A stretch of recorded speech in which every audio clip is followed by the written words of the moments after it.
C'est effrayant. Je sais pas pourquoi j'ai acheté ça. Je commence à regretter.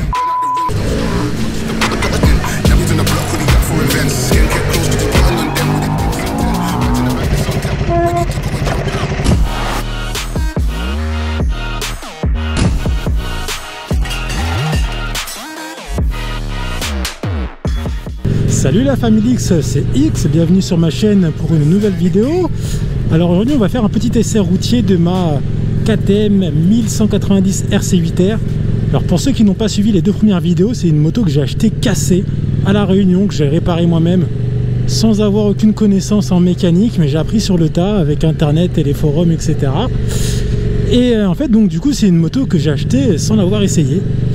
Et bon, maintenant ça fait quelques semaines que je roule avec, donc j'ai commencé à m'y habituer, mais c'était pas le cas au début. Donc on va faire une petite rétrospective sur la première sortie que j'ai faite avec et vous donner mes premières impressions. Allez, c'est parti.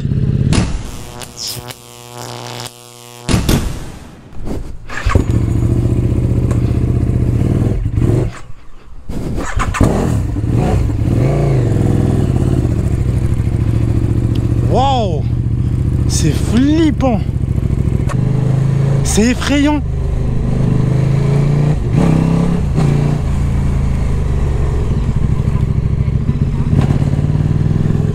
Waouh. Putain, je bégaye tellement tellement je suis impressionné par la machine. Et j'en ai testé des bécanes, mais je vous jure, elle est intimidante.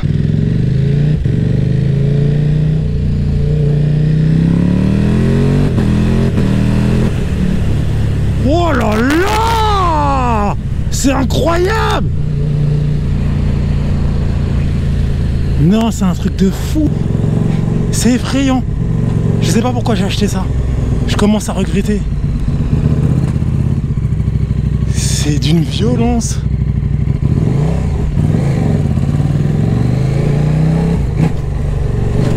Wow! Faut vraiment être doux sur les gaz parce que à la moindre torsion du poignet, ça accélère d'un coup. Et genre, c'est hyper brutal. Bon, alors je vous préviens tout de suite, ça va être de la balade tranquille, hein. Je découvre la bécane, je suis pas du tout à l'aise. J'arrête pas de caler avec parce que j'ai du mal à choper le point de patinage. J'ai l'impression que les pneus, ils mettent grave du temps à chauffer. Et en plus, une fois qu'ils sont chauds, c'est super compliqué de les garder en température sans avoir un rythme super soutenu. C'est des super Corsa. C'est des pneus pistes, hein, littéralement avec quelques rainures pour être homologués route, mais c'est vraiment des pneus de circuit et je roule vraiment pas assez vite et je mets pas assez de rythme pour les garder en température, donc c'est chaud. Donc ouais, il n'y aura pas de wheeling pour l'instant, même si j'adore ça, mais je la trouve beaucoup trop effrayante. Et ouais, pour l'instant j'ai aucune confiance dans les pneus, je sais pas encore comment ils fonctionnent, etc. Et je pense que c'est un des trucs que je vais changer, parce que j'ai pas le niveau pour avoir des pneus racing, clairement. Hein, on va pas se prendre pour qui on n'est pas. Donc moi il me faudrait des pneus sport touring à la limite. Mais des pneus sport adaptés à la piste pour faire de la route, c'est pas du tout ce qu'il me faut. Donc pour l'instant je fais pas mal de chassés. J'ai du mal même à partir en wheeling parce que ça part souvent en drift. C'est pas à cause de la moto, hein, c'est juste parce que ben, les pneus sont pas assez chauds en fait, je pense. Peut-être aussi un petit manque de technique, c'est fort possible. Mais voilà. Oh là là, ça me chauffe le côté droit. C'est ouf. Bon, dès qu'on roule à un rythme un peu normal, ça va mieux. Mais c'est vrai que dès qu'il y a des feux rouges ou quoi, ça chauffe, mais d'une manière, les gars. C'est hallucinant. Bon, j'ai essayé de régler mon levier d'embrayage pour que je galère plus autant avec les démarrages, hein, parce que là je fais beaucoup de calage. Ça va un peu mieux, mais les gants sont un peu rigides encore, faut que je les fasse parce que là ça me fait un peu mal aux doigts, surtout entre les doigts là. Ça tremble, ça visse. Et alors je peux comprendre les gens qui adorent le 4 cylindres et qui se disent ouais mais c'est souple et tout, en ville c'est mieux. Mais je vous jure que Avoir un truc comme ça violent qui vibre, qui vit, qui se cabre, c'est incroyable. Franchement, hein, j'ai du mal à décrire avec des mots ce que je suis en train de ressentir maintenant. Bon, déjà parce que je suis en train de littéralement conduire la moto de mes rêves. Mais voilà, je l'ai acheté sans l'avoir même essayé. J'étais jamais monté sur une RC8 et en vrai je regrette pas du tout.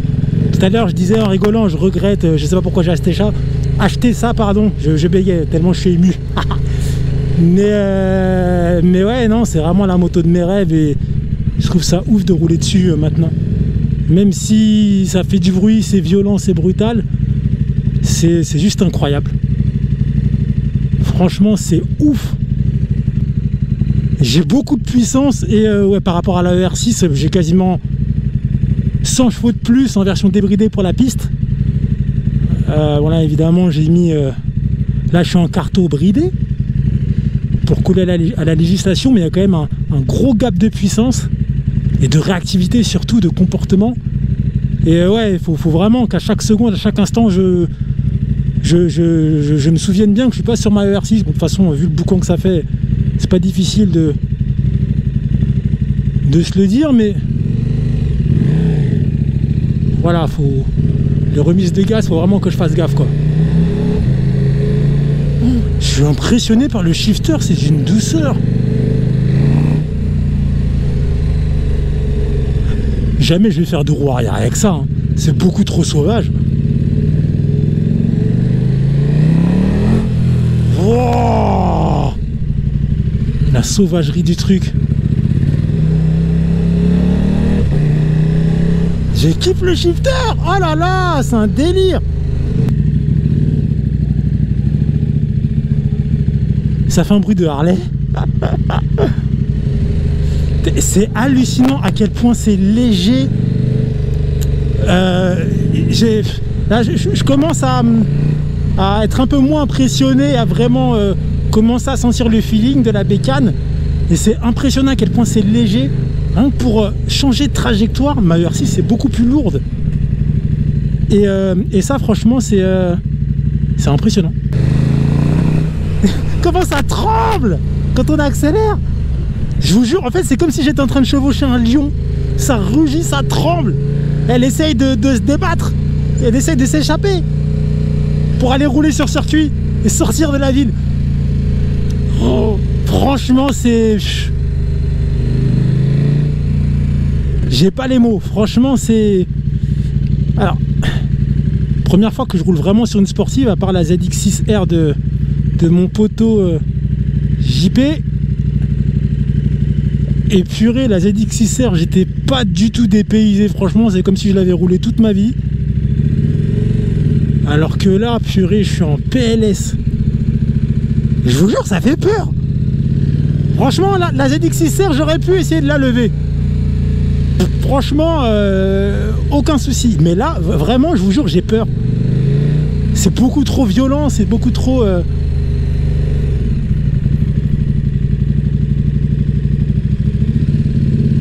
beaucoup trop sauvage, pas d'autre mot. Je profite qu'il y ait des Dodan pour vous parler de ça, mais au niveau du confort d'une sportive, donc clairement la RC8R, elle a été développée pour les circuits. C'est même pour ça qu'ils l'ont arrêté, parce qu'ils disaient que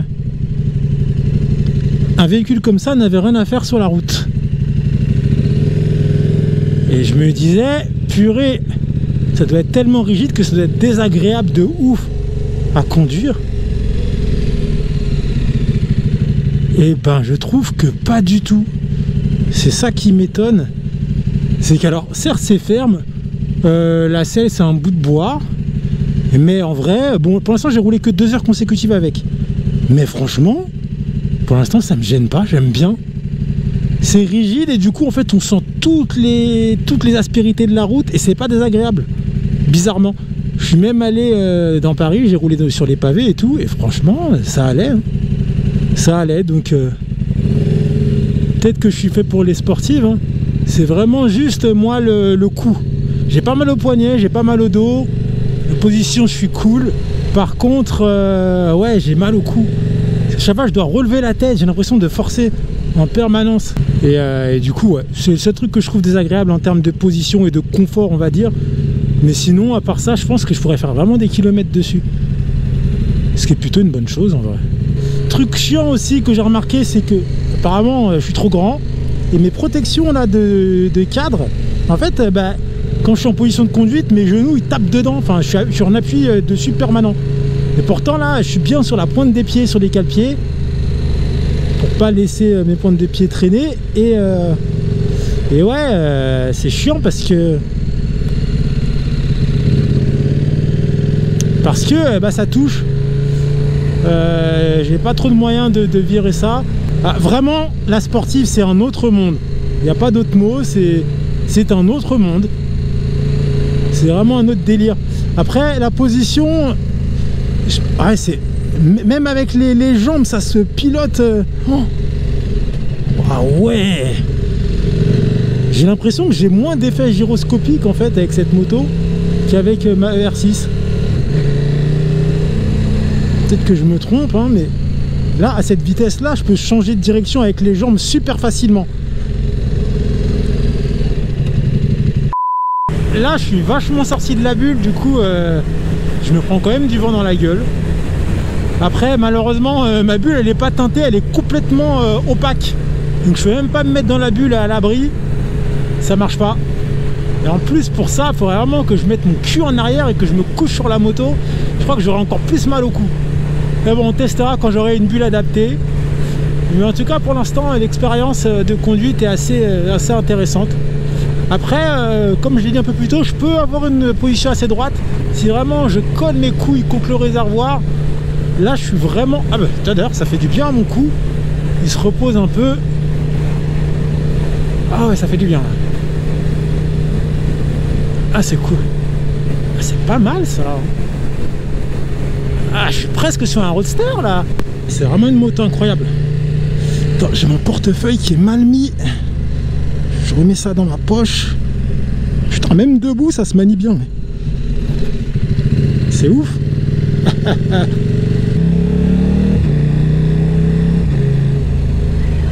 Je suis impressionné par la douceur du shifter. Sans déconner, hein.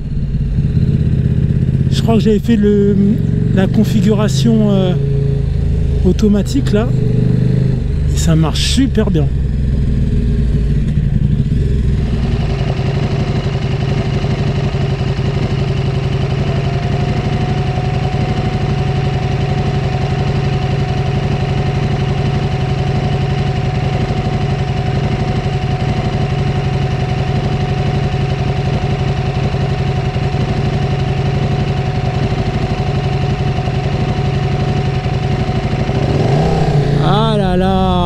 Non, je kiffe.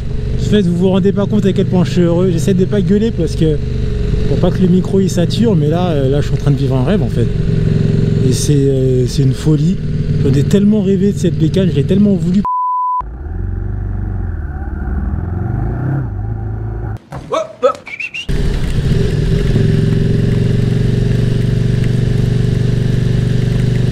Ah, c'est génial, on adore.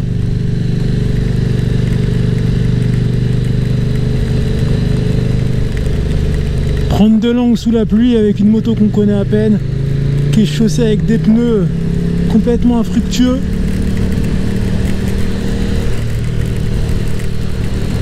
C'est gentil, merci. Bon, on arrive au péage. J'aurai la route sous la pluie. C'est pas un plaisir, hein. J'ai pas ma tenue de pluie, c'est horrible. Oh là là. Première fois que je sors d'Île-de-France, bah, je m'en souviendrai. Hein. Avec la bécane, bien évidemment.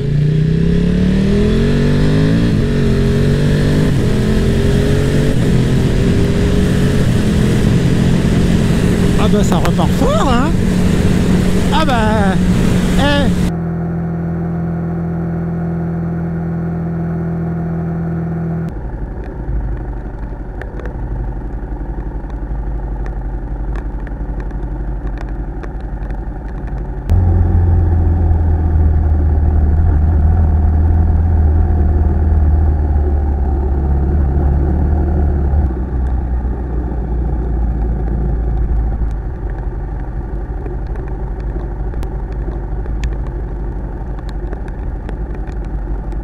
Il y a un truc qui fait super plaisir, c'est le plan au super éthanol.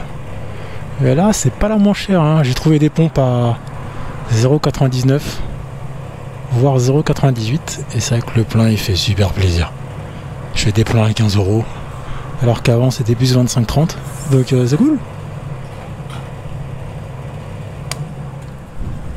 Voilà. Oula, je fais des conneries.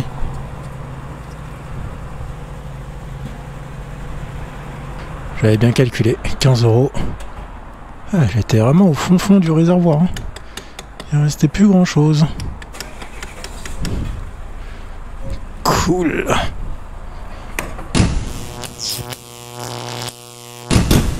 C'est vraiment les conditions que je déteste le plus. Il fait nuit, il pleut, il y a des camions partout, je vois que dalle, je dois deviner la route. Et déjà j'aime pas ça avec mon Roadster, avec la RC8, laisse tomber. Bon, au moins j'aurais vécu toutes les pires situations avec la bécane. Alors, plus sur autoroute quoi. À la limite qu'il fasse nuit et qu'il pleuve en ville, bon vas-y, c'est pas très grave. Sur autoroute c'est chaud, on voit que dalle. Parce que là j'ai des gouttes sur la visière de mon casque et en fait les phares des voitures en face, ça m'éblouit en fait avec les gouttes, ça fait un truc chelou. Et j'ai pas mis de déperlant sur ma visière, donc c'est compliqué, putain je vois que dalle. Ouais, c'est vraiment horrible, je déteste. Ah ouais. Ah là franchement je prends aucun plaisir. C'est plus de la survie qu'autre chose. Oh là là, comment je vois rien, putain. Je me repère avec les petites lumières rouges des feux de position des automobilistes. Si j'étais tout seul là sur la route, je roulerais à sur l'autoroute, je roulerais à 50 km/h tellement je verrais rien. Je discerne à peine les lignes blanches. Purée, pourquoi j'avais passé mon permis voiture? Histoire d'être à l'aise. Mon petit cockpit là, à l'abri des intempéries, au chaud, avec des essuie-glaces qui permettent de bien voir. Oh là là là. Ah, la nuit, de la pluie et des ronds-points. C'est ce qu'on aime. Putain, je vois que dalle, mais c'est un truc de ouf. J'ai repris ma R6N hier. Et en fait je me suis rendu compte que tout était mou. La selle, l'embrayage, le moteur, le freinage, tout est mou. Et au final, maintenant que je commence à vraiment m'habituer à la RC8R, je trouve qu'en fait cette rigidité, je la kiffe. La rigidité du châssis, du train, des amortisseurs, en fait, ouais je kiffe. En fait je kiffe. Je me sens grave à l'aise dessus. J'adore ça. Je trouve ça super sain en fait. Et on ressent toute la route. C'est hyper agréable. Donc ouais, maintenant que ça fait quelques semaines que je roule avec, pas beaucoup, hein, ça doit faire 2-3 semaines hein, seulement. C'est moins d'un mois. Franchement, je surkiffe. Hein. C'est vraiment la moto de mes rêves, donc je suis pas déçu. Malgré quelques défauts, hein, c'est pas parfait. Ça ratatouille sous 3000, ça vibre, ça consomme de ouf. Bon après je suis à l'éthanol donc c'est un peu biaisé, ça consomme forcément plus à l'éthanol. Mais mis à part ça, franchement c'est une super machine pour la route. Pour la ville c'est pas super adapté. Mais pour faire des balades le week-end ou pour faire de l'autoroute, faire de la route, petite route de campagne et tout, c'est un vrai kiff. On va essayer de l'emmener sur circuit à la fin du mois, le 28 août à Carole. On va voir ce que ça va donner, ce sera ma première session piste. Je voulais commencer à la piste avec la R6N, mais il y a de fortes chances que je commence avec la RC8 au final.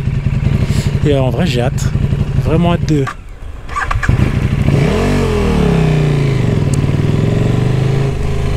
savoir ce que ça donne. Putain, je cale encore avec, hein, même si c'est moins fréquent. Alors, bon là ça va peut-être pas être flagrant parce que on est sous la pluie et que du coup là je suis hyper prudent. Alors vraiment hyper prudent. Avec la R6 franchement ça va, tranquille. Alors avec ça je sais pas du tout comment les pneus réagissent. Donc on est prudent. Mais ce que je voulais dire c'est qu'en fait je me rends compte d'un truc. Quand je roule sur sec bien sûr, quand il fait beau.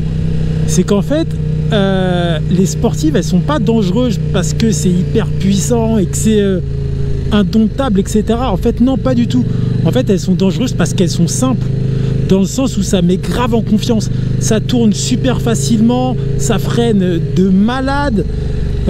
C'est un bonheur à conduire, en fait, et je pense que ça pousse. Enfin, c'est même pas que ça pousse, c'est qu'en fait, je pense qu'on peut vite se retrouver à rouler au-dessus de ses capacités sans même se rendre compte. Et arriver trop fort dans un virage et se dire merde, ah, j'ai pas le temps de freiner là, et c'est mort. Et je pense qu'en fait, le gros problème des sportifs, c'est ça. Parce que franchement, alors au début, c'est déroutant et tout, et je sais que c'est puissant, donc je fais gaffe. Mais au final, je me rends compte que c'est pas compliqué à manier, quoi. C'est vraiment hyper maniable. C'est doux, ça freine fort. Le shifter, c'est super cool. Bon, alors certes, ça chauffe, et je galère avec cette histoire de pour le patinage de l'embrayage. C'est pour ça que là, j'accélère peut-être un peu fort pour démarrer, tellement j'ai peur de caler.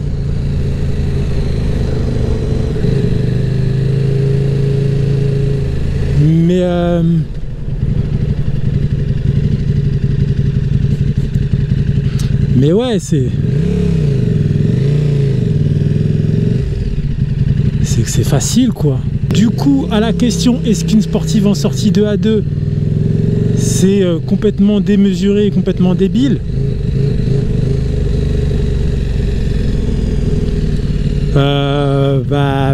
je pense que quand on a la tête froide et qu'on a conscience des choses, ça va. Si on est un fou des gaz, ouais, ça peut être chaud, ouais. Mais en vrai, je pense que ça se fait, hein. Faut garder la tête froide, être doux, prendre le temps de découvrir sa machine. Après, moi, c'est vraiment un truc que j'ai appris, hein, depuis le début du permis à 2. C'est l'humilité. Au début, avec ma R6, je faisais un peu le fou. Je me disais, c'est bon, j'ai le permis, je sais conduire. Et en fait, non.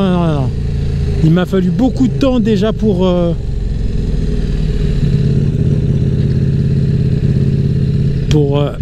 apprendre à bien conduire ma moto. Je me suis fait des grosses frayeurs. Je me suis fait vraiment flipper.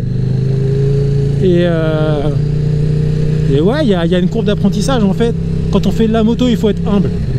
Il faut avoir conscience de ses faiblesses, surtout pas avoir d'excès de confiance. Je pense que c'est le plus dangereux à moto. Et d'y aller progressivement. Après, il y a des gens qui sont plus doués que d'autres, bien évidemment. Mais en tout cas, faut pas brûler les étapes.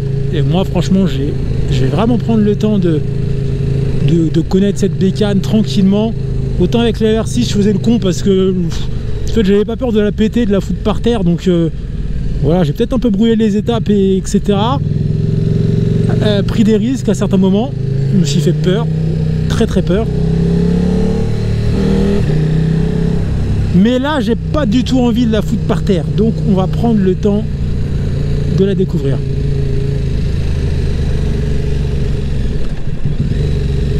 Alors, rond-point, c'est vraiment ce qui me fait le plus flipper. J'ai peur qu'il y ait des taches d'huile ou ce genre de conneries. Alors après, au niveau des hyper sports, il y a quand même une grosse... comment dire, quelques précisions à donner. C'est que bon, moi du coup, comme je vous ai dit, j'ai une hyper sport qui a absolument aucune aide. Pas de traction control, pas d'anti-wheeling, pas de mode de conduite, il n'y a rien, il n'y a même pas l'ABS, il n'y a vraiment que dalle. Mais sur les motos actuelles, c'est vraiment des ordinateurs sur passe, c'est-à-dire que vous avez l'anti-wheeling, vous avez des modes de conduite, vous pouvez régler la puissance du frein moteur, vous avez des modes de réactivité de la poignée, vous avez l'anti-wheeling, vous avez l'ABS, il y a même l'ABS cornering qui vous permet de pouvoir freiner en virage sans vous bourrer. Vous avez vraiment plein de choses qui fait que ce sont des motos qui sont beaucoup moins compliquées à conduire, beaucoup moins exigeantes. Même si vous n'êtes pas super à l'aise et que vous n'avez pas beaucoup d'expérience, vous mettez toutes les assistances à fond et vous pourrez les conduire sans trop d'encombre, en fait. Elles vont corriger, peut-être pas corriger vos défauts de conduite, mais au moins vous ne foutrez pas par terre et vous risquerez pas de vous buter parce que elles sont simples, elles sont bourrées d'aide à la conduite. Donc je pense que ces hyper sports là sont peut-être beaucoup plus conseillé à quelqu'un qui sort de A2 et qui n'a pas un bagage d'expérience énorme, alors que une hypersport comme la mienne qui a absolument aucune aide, ce sera peut-être plus touchy, ce sera plus exigeant, ça demandera plus de concentration, de vigilance et plus de temps, surtout à être maîtrisé, alors qu'une hypersport récente, écoutez, au fur et à mesure que vous vous sentez à l'aise dessus, vous pouvez désactiver petit à petit les assistances et plus progressivement et de manière plus sécuritaire vous y habituer et progresser avec. Donc je pense vraiment qu'une hypersport récente, c'est pas une mauvaise idée. Une hypersport un peu rustique comme la mienne, c'est voilà, ça demande plus de d'être plus sérieux, on va dire. Voilà. Mais en tout cas ça se fait, hein, puisque je le fais. Donc si moi je réussis, c'est que n'importe qui peut le faire. Enfin voilà un petit peu le truc, quoi. On découvre la bestiace. Sacrée expérience. C'est prévu sur la chaîne que très bientôt on teste une autre hypersport beaucoup plus puissante qui dépasse les 200 chevaux, qui est littéralement une machine de compétition mais avec plein d'assistance. Je ne vais pas vous dire ce que c'est encore, mais c'est en négociation là. Ça devrait se faire dans le week-end qui arrive. Ce sera la surprise et ce sera l'occasion de faire un petit comparo RC8R en mode hypersport analogique VS hypersport technologique, hypersport numérique, et voir un peu les différences, comment ça se comporte, comment c'est, et puis voilà, ça pourra être une bonne suite pour cette vidéo de découverte de la RC8R pour voir un peu les différences, voilà, entre les deux philosophies. Mais je suis convaincu que quoi qu'il arrive, du moment qu'on a la tête sur les épaules et qu'on sait ce qu'on fait, acheter une hypersport en sortie de A2, c'est pas complètement dingue. Franchement, ça se fait.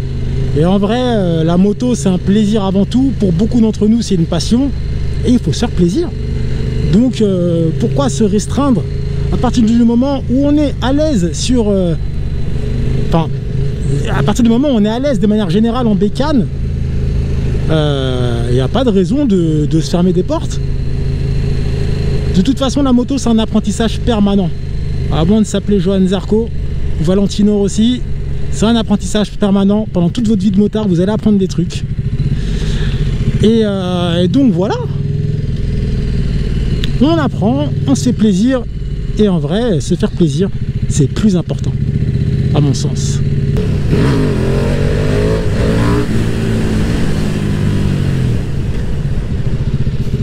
Oh putain, ça freine, hein.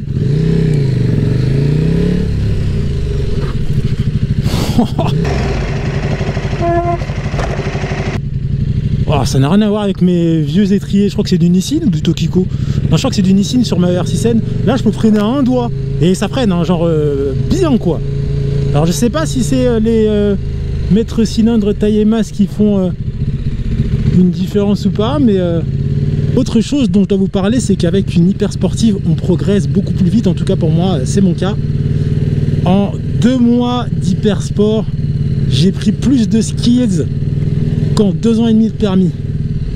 Le fait qu'elle n'ait pas d'assistance fait que maintenant je sais freiner, je sais doser le freinage, je sais répartir l'arrière et l'avant, je sais freiner précisément par rapport à mon besoin, alors qu'avec ma moto A2 qui a l'ABS, en fait je me contentais de freiner comme un bourrin et c'est tout. Je me prenais pas vraiment la tête et ça s'arrêtait et voilà. Sauf que quand je fais ça avec cette moto là, avec la RC8R, en fait je risque de bloquer les roues. Et je me suis fait quelques frayeurs en partant tout droit, en bloquant la roue arrière et du coup en perdant la directivité de la moto et en faisant des tout droits. Donc maintenant, ouais, vraiment, je fais d'abord frein arrière, j'assois la moto, ensuite frein avant et j'utilise majoritairement le frein avant, alors qu'avant, j'utilisais beaucoup trop le frein arrière. En fait, je me reposais vachement sur l'ABS et maintenant, je sais clairement mieux freiner. Le fait de changer de position, peut-être aussi tout simplement de conduire des motos différentes, de passer du roadster à l'hypersport et vice versa, et ben ça fait de moi un conducteur plus polyvalent en fait. Et je pense que c'est exactement pareil quand on fait de la motocross, etc., quand on a des utilisations de la moto, des disciplines de la moto, quand on pratique des disciplines de la moto différentes, eh ben ça fait de vous un meilleur conducteur, un conducteur plus polyvalent, et c'est toujours un gain à prendre. Et ouais, clairement, depuis que je conduis cette moto, je suis vraiment meilleur. Et ça, c'est un truc qui est pas négligeable, hein. C'est vraiment cool et très intéressant de piloter des motos différentes. En tout cas, maintenant, je me sens beaucoup plus à l'aise sur cette moto que je l'étais. J'ai dérapé, mes pneus sont pas assez chauds. Que je l'étais il y a quelques semaines. Elle est beaucoup moins effrayante, je suis vraiment à l'aise dessus. Je suis toujours en phase d'apprentissage, mais c'est un vrai bonheur. En tout cas, ouais, vraiment le freinage, j'ai fait des très gros progrès. Et le fait que la moto soit rigide en fait et que les suspensions soient rigides, on sent en fait quand le pneu va décrocher ou pas. Et c'est super. Ouais, vraiment, je vous jure, cette moto fait de moi un meilleur pilote, c'est un truc de ouf.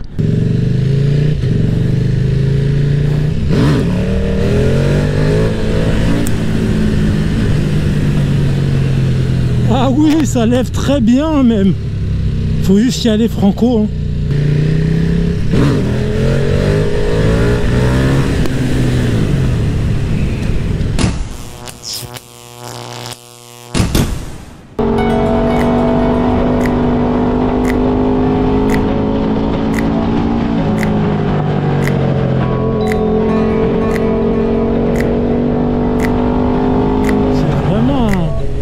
Un délire de maniabilité, hein.